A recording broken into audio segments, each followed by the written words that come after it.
Media పరంగా రాజకీయంగా దేశంలోనే అత్యంత బలవంతుడైన వ్యక్తి ఈనాడు గ్రూప్ సంస్థల చైర్మన్ రామోజీరావు.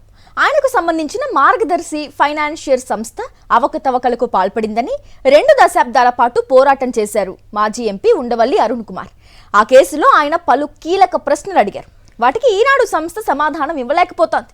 మార్గదర్శి కేసును ఇటీవల సుప్రీంకోర్టు కొట్టివేయడంతో న్యాయం గెలిచిందని ఈనాడు మీడియా చేసుకుంటున్న ప్రచారంలో నిజమెంత? సుప్రీంకోర్టు తీర్పు తరువాత ఉండవల్లి అరుణ్ కుమార్ స్పందన ఏంటి? రామోజీరావు ఉండవల్లి మధ్య జరిగిన పోరాటంపై మాజీ చీఫ్ సెక్రటరీ ఐవీఆర్ కృష్ణారావు ఏమంటున్నారు? ప్రముఖ జర్నలిస్ట్ కొమ్మినేని శ్రీనివాసరావు కామెంట్ ఇప్పుడు చూద్దాం. భారతదేశంలో రాజకీయ రాజ్యాంగ వ్యవస్థలను ప్రభావితం చేయగల అత్యంత శక్తిమంతుల్లో ఒకరిగా పేరొందిన ఈనాడు గ్రూప్ సంస్థల చైర్మన్ దివంగత రామోజీరావుకు సంబంధించిన మార్గదర్శి ఫైనాన్షియర్ సంస్థ డిపాజిట్ల సేకరణ కేసులో మాజీ ఎంపీ ఉండవల్లి అరుణ్ కుమార్ 2 దశాబ్దాల పాటు సాగించిన పోరాటం ఫలించినట్లా కాదా? ఈ కేసును సుప్రీంకోర్టు కొట్టివేయడంతో న్యాయం గెలిచిందని, సత్యం గెలిచిందని ఈనాడు మీడియా ప్రముఖంగా ప్రచారం చేసుకుంది. తప్పులేదు, ఎందుకంటే వారి గ్రూప్ సంస్థ కనుక తమకు అనుకూలంగా ఎట్టకేలకు తీర్పు వచ్చిందన్న భావనతో ప్రజల్లో దీనిపై ఉన్న నెగిటివ్ అభిప్రాయాన్ని తొలగించేందుకు ఆ మీడియా యత్నించింది. కానీ అంత మాత్రాన చేసిన తప్పు కాకుండా పోతుందా అన్నది చర్చనీయాంశం. ఈ తీర్పుపై ఉండవల్లి ఇచ్చిన విశ్లేషణ, ఆయన వేసిన ప్రశ్నలకు మార్గదర్శి సంస్థ తరపున ఈనాడు మీడియా సమాధానం ఇస్తే అప్పుడు ప్రజలు ఇందులో రామోజీరావు తప్పు చేశారా లేదా అన్నది ఆలోచించుకుంటారు. కానీ ఆ సంస్థ వైపు నుంచి అలాంటి ప్రయత్నం జరిగినట్లు అనిపించదు. మాజీ చీఫ్ సెక్రటరీ ఐవీఆర్ కృష్ణారావు చేసిన వ్యాఖ్య ఆసక్తికరమైంది. రామోజీరావుపై ఉండవల్లి అరుణ్ కుమార్ చేసిన అలు పెరగని పోరాటానికి చివరికి తెరపడిందని, ఈ కేసును ఇంత దూరం తీసుకురాగలుగుతారని తాను అస్సలు అనుకోలేదని, కేసులో ఉన్న పటిష్టత, ఉండవల్లి పడిన శ్రమ మాత్రమే దీన్ని ఇన్నాళ్లు నడిపించాయని ఆయన కొనియాడారు. మంది మార్బలం, అపారమైన శక్తి ఉన్న రామోజీరావు ఎక్కడా, ఒంటరిగా పోరాడిన ఉండవల్లి ఎక్కడా అని ఐవీఆర్ వ్యాఖ్యానించారు. ఈ పోరాటాన్ని బైబిల్లోని గోలియత్ వర్సెస్ డేవిడ్ యుద్ధంతో పోల్చారు.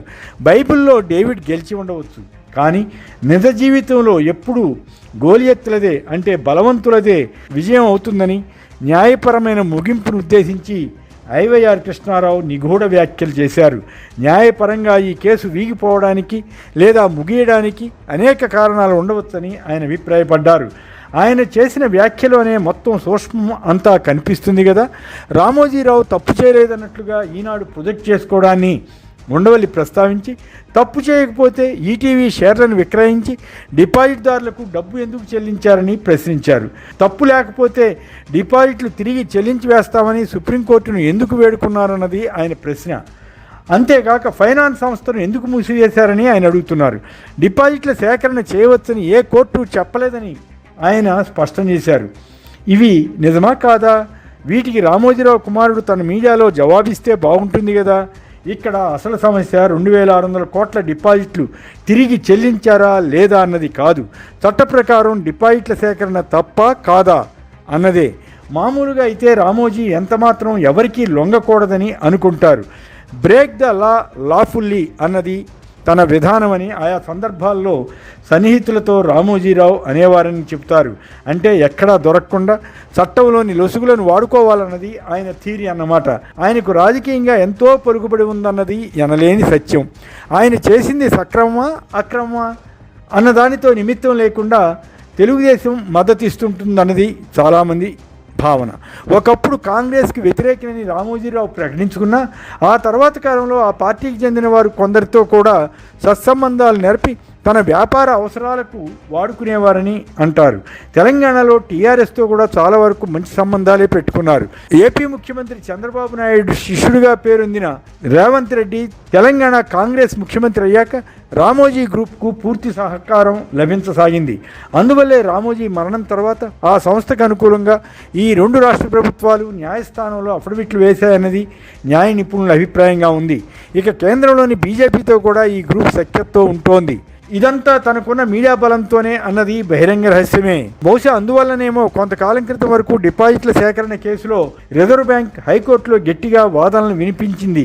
సెక్షన్ 45S కింద హిందూ అన్డివైడెడ్ ఫ్యామిలీ సంస్థలు డిపాజిట్లు వసూలు చేయడం చెల్లదని స్పష్టం చేసేది. కానీ అదే రిజర్వ్ బ్యాంకు ఈ కేసును ఇకపై తాము పట్టించుకోబోమని ఉండవల్లి రాసిన ఒక లేఖకు బదులుగా చెప్పిందంటే ఏమిటి అర్థం? రామోజీ గ్రూప్నకు ఉన్న పరపతి రాజకీయ పలుకుబడి ముందు తాము నిలబడలేకపోతున్నామని ఆర్బీఐ సైతం అంగీకరించడమే కదా. రామోజీ మరణించినందున ఆయనపై క్రిమినల్ కేసు కొనసాగదన్నది తెలిసిన విషయమే. ఆయన సంస్థ చేసిన తప్పులపై కేసు కొనసాగుతుందని గతంలో కోర్టు వారిచ్చిన ఒక తీర్పును ఉండవల్లి ఉదహరించారు. నిజానికి ఉండవల్లి చేస్తున్న పోరాటం ఏమిటి? మార్గదర్శి ఫైనాన్స్ సంస్థ డిపాజిట్లు వసూలు చేయడం సక్రమమా అక్రమమా? కేంద్రం తీసుకొచ్చిన చట్టాన్ని రామోజీ అతిక్రమించారా లేదా అన్నది తేల్చాలనే కదా. రామోజీ జీవించి ఉన్నప్పుడు కూడా ఉండవల్లి ఒక మాట చెప్పేవారు. రామోజీని జైల్లో పెట్టాలని తాను కోరుకోవడం లేదని, కానీ ఈ డిపాజిట్ల కేసు నిగ్గుదేల్చడం ద్వారా ఇకపై అలా ఎవరూ డిపాజిట్లు వసూలు చేయకుండా చూడాలన్నదే తన ఉద్దేశమని ఆయన అనేవారు. ఎందుకంటే అక్రమ డిపాజిట్లు వసూలు చేసే వారికి రెట్టింపు జరిమానా వేయాలని రిజర్వ్ బ్యాంక్ చట్టం సెక్షన్ 45S చెబుతోంది. దీన్ని ఎవరికైనా ఒకే రకంగా వర్తింపచేయాలన్నది ఉండవల్లి డిమాండ్. సుప్రీంకోర్టు ఇచ్చిన తాజా తీర్పు ఈ సెక్షన్ 45S గురించి కాకుండా ఉండవల్లికి ఈ కేసుతో ఏం సంబంధం అన్న దానిపైనే ఇచ్చినట్లుగా అనిపిస్తుంది. తాను కేసు ఫిర్యాదుదారునని గతంలోనే కోర్టుకు తెలిపానని, దాన్ని పరిగణలో తీసుకున్నందునే ఇన్నేళ్ల పాటు కేసు సాగిందని ఆయన అంటున్నారు. ఇంకో విషయం ఏమిటంటే, కొన్ని నెలల క్రితం వైసీపీ ఎంపీ వైవి సుబ్బారెడ్డి వేసిన ఒక ప్రశ్నకు రిజర్వ్ బ్యాంకు సమాధానం ఇస్తూ హెచ్యుఎఫ్లు అనధికార సంస్థలు డిపాజిట్లు వసూలు చేయరాదని, అది చట్టరీత్యా నేరం అని స్పష్టం చేసిందని ఉండవల్లి వివరించారు. దీని ఆధారంగా తాను పార్లమెంట్ ఫైనాన్స్ కమిటీ సభ్యులను అప్రోచ్ అయి ఈ కేసులో రిజర్వ్ బ్యాంక్ తన వైఖరి ఎందుకు మార్చుకుందో తెలుసుకోవాలని కోరతానని ఉండవల్లి తెలిపారు. రామోజీరావు మరణించే వరకు సెక్షన్ 45S తమకు వర్తించదని వాదించేవారని, తర్వాత వారసులు కొత్త వాదన తీసుకొచ్చి ఆయన చేసిన తప్పులకు తమకు సంబంధం ఏమిటని అన్నారని ఉండవల్లి గుర్తు చేస్తున్నారు.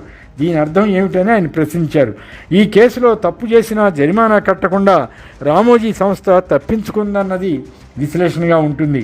అన్నిటినీ పరిశీలిస్తే ఉండవల్లి ఇంతవరకు చేసిన పోరాటానికి పూర్తి స్థాయిలో అర్థవంతమైన ముగింపు వచ్చి ఉండకపోవచ్చు, కానీ ఆయన చేసిన పోరాట స్ఫూర్తి మాత్రం ఎప్పటికీ కొనసాగుతుంది. రామోజీ వంటి బలాఢ్యుడైన తప్పు చేసినప్పుడు ఒప్పుకోక తప్పదని కూడా తేలుతుంది.